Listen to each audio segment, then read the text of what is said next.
Assalamualaikum warahmatullahi wabarakatuh.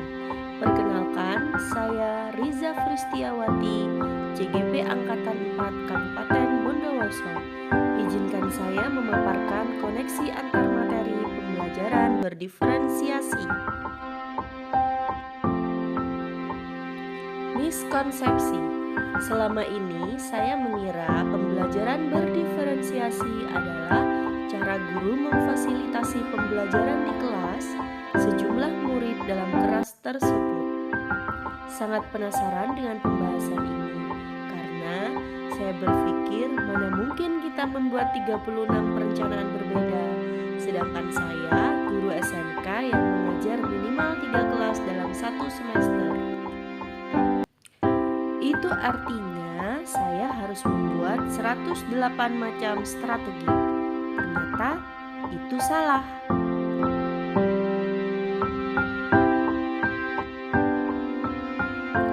Pengertiannya, menurut Tomlinson, pembelajaran berdiferensiasi adalah usaha untuk menyesuaikan proses pembelajaran di kelas untuk memenuhi kebutuhan belajar individu setiap murid.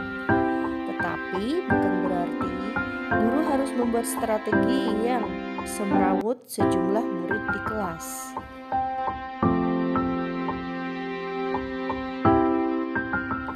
Jadi sebenarnya apa sih pembelajaran berdiferensiasi? Pembelajaran berdiferensiasi adalah serangkaian keputusan masuk akal yang dibuat oleh guru yang berorientasi kepada kebutuhan murid. Bagaimana caranya? Tomlinson menyebutkan kita harus mengkategorikan kebutuhan belajar murid berdasarkan paling tidak 3 aspek. Yang pertama, kesiapan belajar. Yang kedua, minat murid. Yang ketiga, profil belajar murid. Cara menentukan kesiapan belajar murid, salah satu instrumennya menggunakan The Equalizer yang diadaptasi dari The Equalizer karya Carroll and Tomlinson. Apakah bersifat mendasar atau bersifat transformatif, bersifat konkret atau abstrak, sederhana atau kompleks, terstruktur atau terbuka, tergantung atau mandiri, lambat atau cepat. Kita bisa mengatur equalizer yang ada pada masing-masing murid kita. Bagaimana dengan minat murid?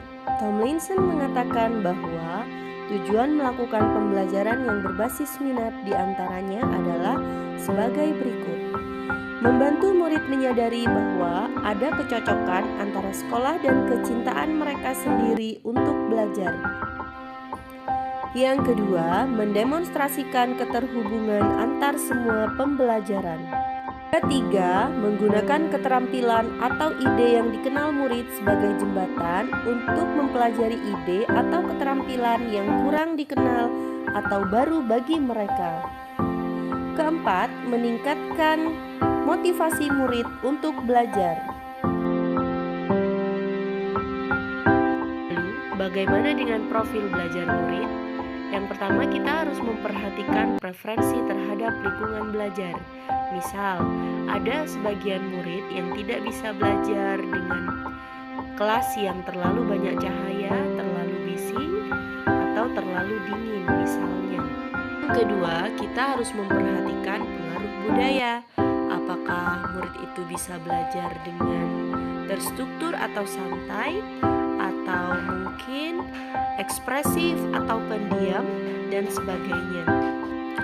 Perhatikan pula preferensi gaya belajar mereka. Apakah mereka bergaya belajar visual, kinestetik, atau auditori?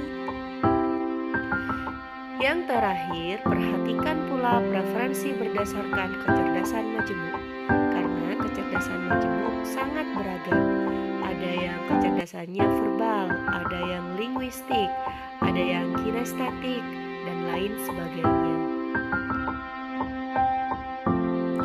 Sesuai dengan filosofi Ki Hajar Dewantara yang mengatakan bahwa tujuan pendidikan itu menuntun skala kodrat yang ada pada anak-anak.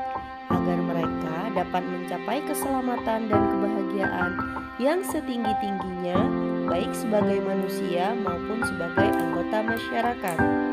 Untuk menuntun segala kodrat yang sudah ada pada anak, maka kita perlu menerapkan pembelajaran berdiferensiasi karena kodrat setiap anak berbeda dalam satu kelas.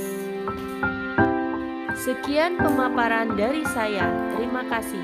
Salam guru penggerak, guru bergerak Indonesia maju. Wassalamualaikum warahmatullahi wabarakatuh.